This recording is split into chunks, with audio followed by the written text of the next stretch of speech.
better buckle up, baby, because we have two great stories in today's issue of Star Wars Adventures number 3. First, we have Life Day, written by Michael Moreci and art by Megan Levins, and The Hostage, written by Shane McCarthy and art also by Megan Levins. We start off on the planet Kashyyyk, where Master Qui-Gon Jinn and Padawan Obi Kenobi are enjoying a huge Life Day celebration with the Wookiees. Qui-Gon is using this opportunity to teach Obi-Wan about the living Force. In the middle of the celebration, Qui-Gon receives a Wookiee-sized hug from his old friend Brenon. And while exchanging pleasantries, Qui-Gon and Obi-Wan get a feeling through the Force as Trandoshan nets come flying down, ending the Life Day celebrations. In our next story, we have Savage Opress ready to storm the gates of the Morobas crime family, and his brother Darth Maul is in chains, being held hostage by Jan Morobas. This dude is way too confident to be having two of the most dangerous men in the galaxy within his vicinity. As I said, this man is way too confident to have Darth Maul in chains. This guy even goes as far as giving Maul a backhand slap to the Darkseid user, but Maul has a trick up his sleeve. Like that's a surprise. And once he gets the info he came for, he treats those metal chains like paper mache. If you want two great stories for the price of one, this is your issue. Michael Moreci and Shane McCarthy delivered two packed short stories that kept my eyes glued to the page. And having Megan Levins' art bring it all to life was just the cherry on top. In Marvel's issue number 2 of the High Republic, we're reunited with Kiev, who's now a full Jedi Knight.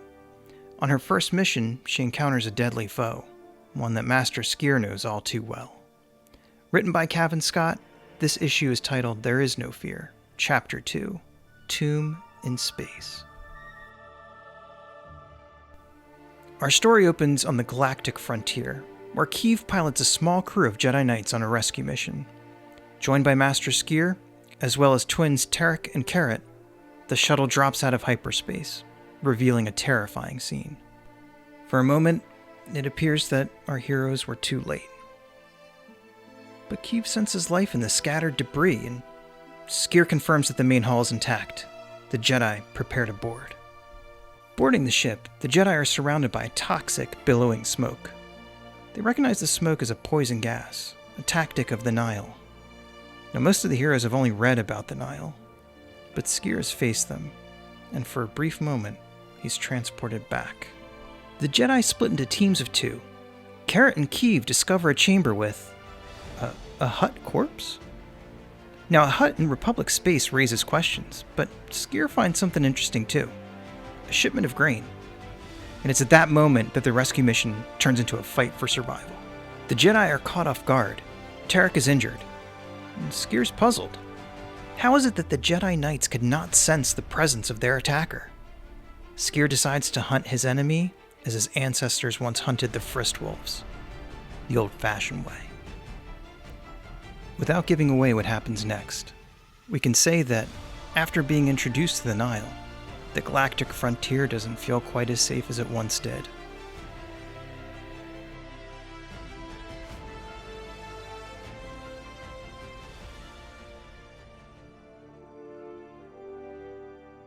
What seems like just another ordinary day in the Triman system quickly turns into a disaster as debris hurtles towards the planet.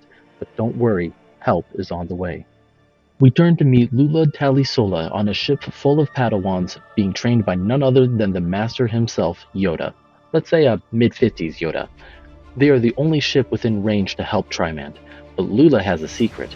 Despite her training, she is afraid she isn't ready for her first real challenge. Back on Triman 4, we meet Zine and her friend Crix in a panic as the debris flies to the surface. Zine too has a secret she hides.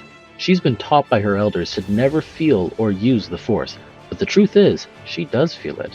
Yoda and the Padawans make their way to the planet, but before they can get there, another ship arrives. Zine can feel that something about it isn't right, as if the fact that it looks like a Black Widow spider wasn't enough of a clue. Crix drags Zine to try and board the ship, but they're denied by a band of armed mercenaries. It looks like they're not coming to save everyone, and definitely not scheming tricks. Meanwhile, Lula and her Padawan friends make it to the planet, but they don't have a way to evacuate all the people. Looks like they'll have to borrow the giant spidercraft. Crix is trying hard to negotiate their way onto the ship, but the mercenaries only understand aggressive negotiations. No matter, Jedi are pretty good at those too, and they arrive just in time to help. Veen gets to witness the power of the Force firsthand as she watches Lula and the Padawans take out the mercenaries. But the Force has more in mind for these two secret keepers, whose destinies are about to cross in an irreversible manner. You'll need to pick this one up to see how. Now, I can't imagine it's easy to rewind the clock 200 years and introduce new characters that you're supposed to instantly like, but despite the odds, Daniel José Older has done it. I love how he gives so much depth to these new characters by showing you what each of them is thinking while the action keeps its foot on the gas pedal from page 1. This series is off to a great start, and I can't wait to see where Daniel takes the story of these Padawans next. Commander Zara has Starlight Squadron trapped while 3PO continues to make a new code to bring the Rebel fleets back together in Star Wars number 11, Operation Starlight, The Last Hope, from writer Charles Soule and artist John Bazaldua. It's a race against the clock for both Starlight Squadron and Lobot. The ancient talkie droid is needed to help make the new codes to contact Starlight Squadron, but the droid's connection with Lobot is killing Lando's old friend. Poe's dad has Lando at blaster point while he pleads with Leia to stop the transmissions in order to save his friend. Leia reluctantly has to continue with the operation as the rebellion is bigger than any one person, Lobot included. Starlight Squadron has their hands full against Commander Zara and her Star Destroyer Tarkin's will. Seems the Imperials have corralled the squadron but don't want to destroy them yet. Zara wants information from them and tractor beams them towards the destroyer, but thanks to an untried strategy from Wedge's time with Rogue Squadron, they may have found a way out of this mess. Maybe. Back at the Rebel fleet, Lando's had just about enough of watching his friend die after risking so much to save him back in Cloud City that he makes a last-ditch effort to stop what's happening. Unfortunately for Calrissian, it didn't work out, and he's been taken to the brig. Just then, and this doesn't get said often, or enough, it's 3PO to the rescue. He's now fluent in over 6 million forms of communication, +1. Now it's time to bring Starlight Squadron back and save Lobot, before it's too late, and it just might be for both. This issue, like so many others, is movie quality good. I'd love to see this story adapted for live action or animation. The combination of Soule's writing and Bazaldua's artwork kept me on the edge of my seat. Grab your copy today. You won't regret it.